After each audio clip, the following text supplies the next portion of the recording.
มาเนื้อริกมือเนื้อริก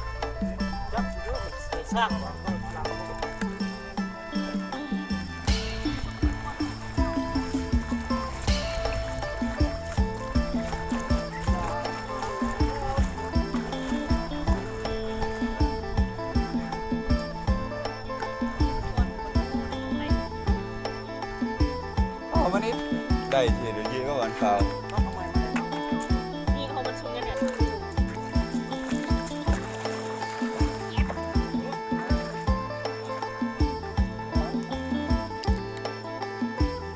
เด็กเซิร์ฟ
ใจวอนอันยับเลย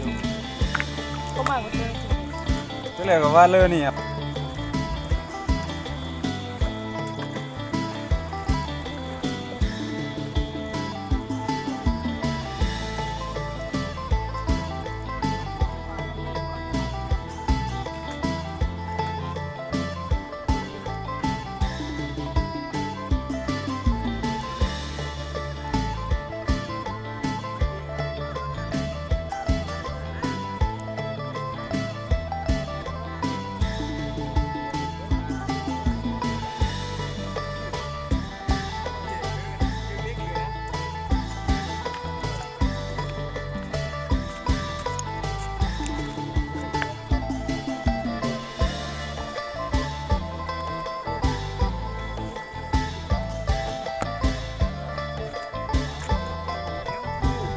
จำปัก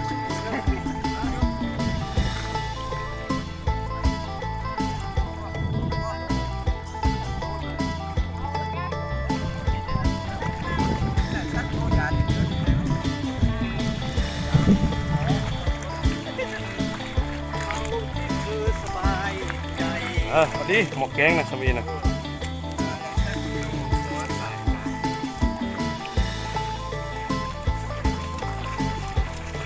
แล้วนี่หม้อมีมาหินในฮอตปลาลาด นี่ครับปลาลาดเลยเนาะเนี่ยปลาด้วยมุ่งหน่อยนะ ดำไปโจกใช่มันตัวใหญ่อยู่นะกลาง ปันหุ่นเริ่ม โอ้ มา มา เอามา ดื้อ ล้วนนะงานตัวนี้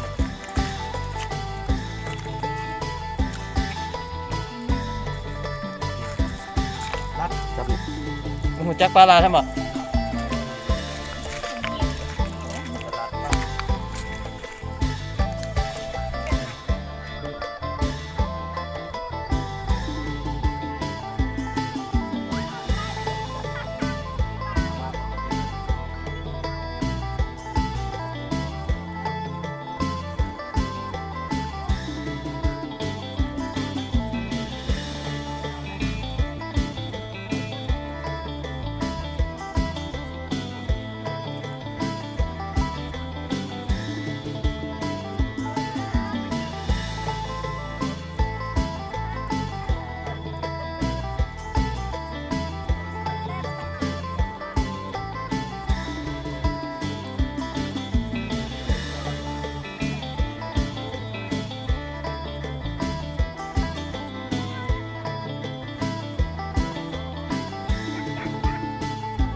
ขาเป็นเลาะ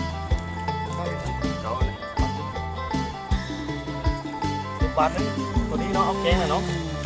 เริ่มกิน รอบนึงก็ได้รอบหน้าไปป้อมันเถอะ รอบ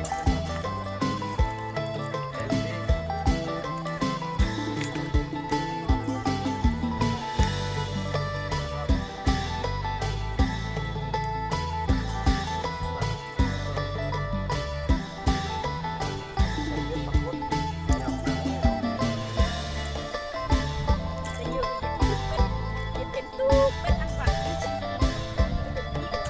ว่าเป็นตู้เก่าเลี้ยง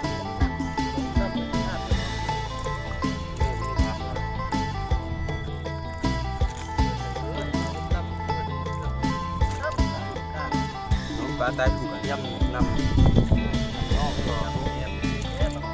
เอาบางปันก็ไปใส่เบ็ดปลากดเนาะ